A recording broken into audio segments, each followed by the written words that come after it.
How's it going, everyone? So here's a little update video. They're not running any races at or any test and tune at the track this weekend. They're doing, they have a bracket series that they've been running, and they're finishing up that bracket series this weekend. So I don't know if anyone's noticed in some of the videos, when I take my car for a drive, or even when I'm going down the track, you hear a little tick coming from the motor. It's very faint, but you could hear a little tick, and it was starting to bother me a little bit. So this is where I'm at. So, oh, a leaf got in there. I thought what I was really scared of is I had a lifter coming apart. I couldn't exactly tell where the tick was coming from. I can only tell that it was coming from either under one of the valve covers or in the center of the motor. But I couldn't pinpoint exactly which side it was coming from because it was a metal sound. It was hard to hear. So I pulled the intake off. I pulled the valve covers off. All the lifters look fine. I've taken them all out and looked at all of them. As far as I can tell, the lifters are fine. But what's not fine is my rockers. So these are cheap eBay rockers that I've had for like a really, really long time. And I don't know if y'all can see it in the video, but there's a crack in the bearing right there. And you can see where they've been wobbling around and rubbing a little bit. Now, granted, guys, I've had these things for, I don't know, 5 or 6 years, something like that. And they've been on motors that have blown up. They've been on motors that have locked up. They've been pretty much put through hell. I mean, these things have been tested on for sure. But you can see the crack in the bearing right there on both sides. And I can feel it when I rub, and it doesn't spin freely. I can spin it with a screwdriver, and I can spin it if I stick my fingers in there. I can spin it, but it's tough. It's definitely not spinning free. And like this one's spinning free. There we go. It's not super free, but I can hold the outsides of it and spin it. There's no cracks or anything in it. And I mean, you can see where these things have just been put through the ringer. I mean, some of them are bad.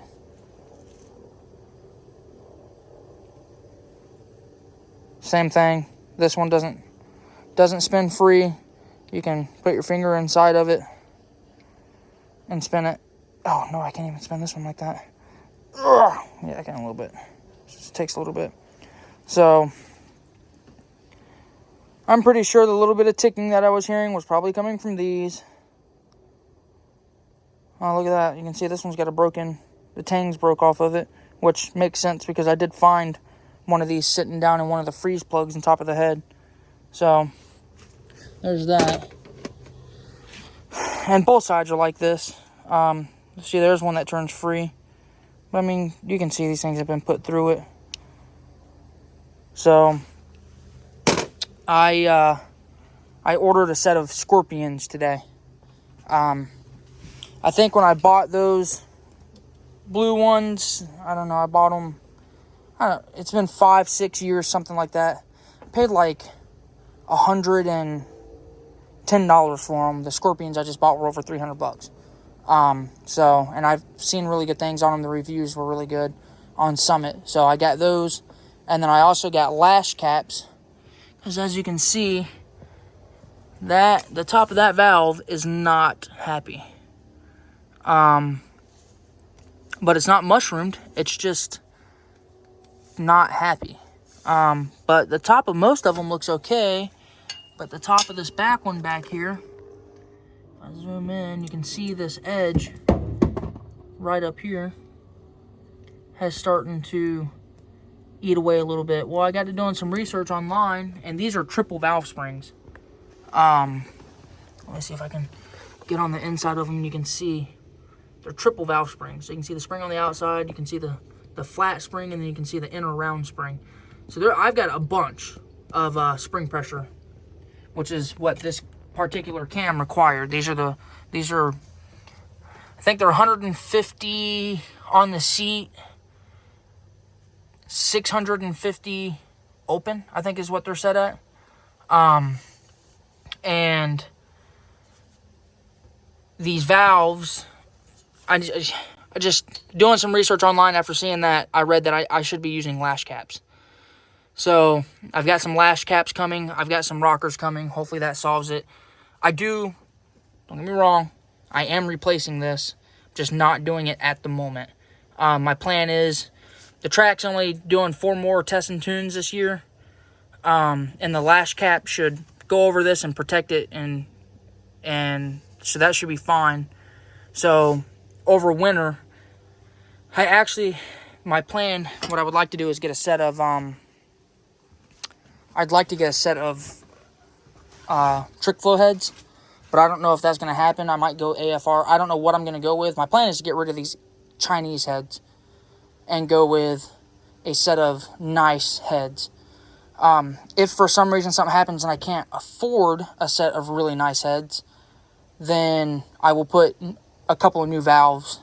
Because this side didn't do it. That's what's strange, is this side's fine. And you can see the top of all these look just fine. They still look brand new. And most of them over there look okay, except for that one. That one took the worst of it. So what I'll probably end up doing is replacing that one valve in these heads if I don't get a set of new heads. But I do plan on getting a set of new heads. But I'd like to have this thing 100% before I go back to the track. They're running a test and tune next weekend. And my rockers should be here Tuesday. So I'm sure I'll probably get a video of putting the rockers back on. I should have got a video of taking all this apart, but sometimes you just get into it. I've been working nights at work, pouring concrete, so coming home and working on my cars, it just slips my mind to take my phone out and get some video. So, but that's where I'm at with the car. And towards the end of this video, I'm going to look at my data log from the my last run, which was my fastest mile an hour ever, which is super exciting. I can't wait to show you guys the data log because it just shows how much potential I have in this. And for me, it's exciting because I built this. I built all of this. Nobody else works on the car but me. And, of course, family. Sometimes my dad helps me if I'm in Florida, if I take my car to Florida. My wife helps me a little bit when she wants to, or when she feels like coming outside. Now that we have the twins, she doesn't come outside and hang out with me as much. But I can say I built this car. I built the motor. I put the heads together. I put the valve springs on. I bought the turbo kit, but I built the transmission. I do all the tuning. I did all the wiring. So it humbles me a little bit to see how fast some of these cars are and see the people that build their own cars. It makes me excited to see that I'm getting there. So I've been trying to do everything right. That's why I tore it apart like this, because the ticking was making me really nervous. It's got a very expensive cam in it.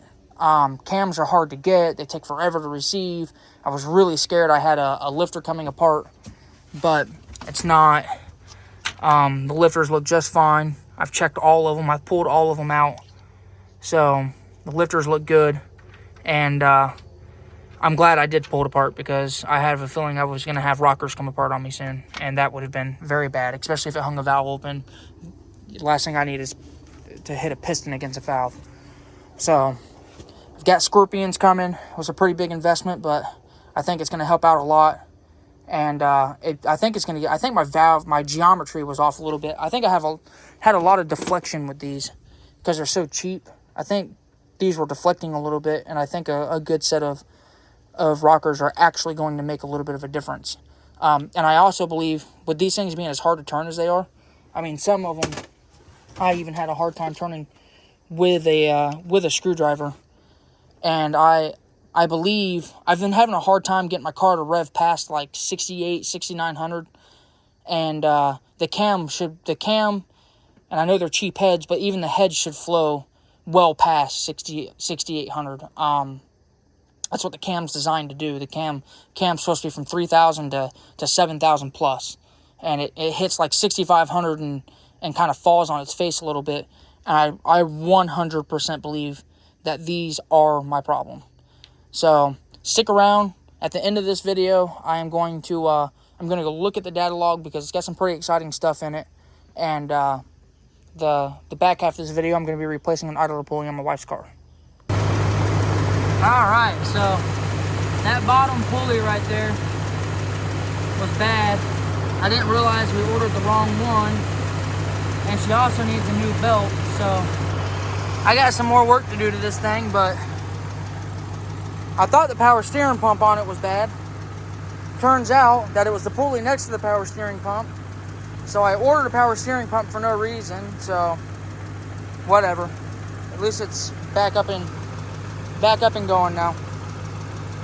Okay, so like I was saying earlier, I was going to go over the data log from that last run that I made where I went 139. So this is it. This is me on the two-step. I'm not quite sure why I let off the throttle, to be 100% honest. That may have been when I bumped in. I may have accidentally let off the throttle. So as you can see here, let's see. Let me turn on. Where's that trans brake? There. So now you can see the trans brake. As soon as I let off the trans brake, I spun. And then I pedaled it, and then you can see it kept spinning. So this isn't linear. This line should just go straight, essentially. Straight down through here and start here. It should just kind of curve up. So you can see I let off and got back into it. It stayed spinning. And then when I made my second gear change, it kept spinning. And then finally hooked up. And if you go back and listen to the video real close, you can actually hear that. When it hooks up, you can hear the motor bog down. And then this is the rest of the run. So in total, I was spinning for, let's see here, from like 5.25 seconds to, what does that say up there? 9 seconds. So this is, so I spun from 6 seconds into the run. So that's not 5.25, that's 6. 6 seconds into the run to 9 seconds into the run. So essentially I spun for 3 whole seconds. And also, if I come over here and go to boost, let me zoom in on the run a little bit here, the actual run itself. So,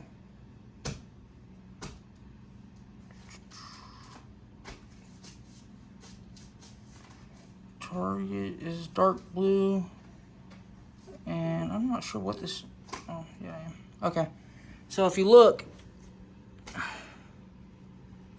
this dark blue line right here is target, which the way I have it set up, target dome was 18 pounds through the whole run. You can see where I let off the trans brake, the boost comes in, peaks at 18 and stays at 18 for the whole run. That's what it's supposed to do. So right here it should be 10 PSI, which it is, and then it ramps up to 18 PSI. Well, if you look, the green line is actual boost. So you can see when I shifted, it come up to 18 pounds for just a second. Let's see if I can get back where you can see the side. So it come up to 18 pounds for a second, but then fell back off as RPM rose, and then started to come back up, and then I made the shift, and it come back up to 18 pounds. But if you go through and look at average, so this is when I shifted into third gear. This is when I wasn't spinning anymore.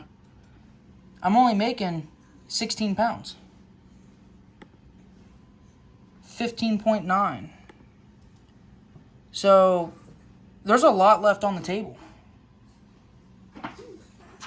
2 PSI don't sound like much, but 2 PSI is a lot when it comes to the amount of boost that I'm at.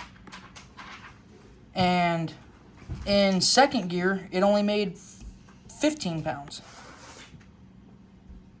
And first gear don't even count because, well, first gear's spinning like crazy anyways. So there's still a lot left on the table. I've got to figure out what happened here and why. I don't know if I'm out of turbo, which I don't think I am. I didn't see any boost leaks. I looked for some. I looked for some loose clamps and stuff. I didn't see any boost leaks, so I've got something going on where I've lost boost for some reason. And 2 pounds is a lot. So I've got to figure out what happened there. But if I can get this thing to make a steady 18 pounds all the way down, I'm probably looking at 141, 142 mile an hour pass, if not more. So I'm pretty happy about that. So I hope you guys liked the video. Like and subscribe, and I'll catch you in the next one.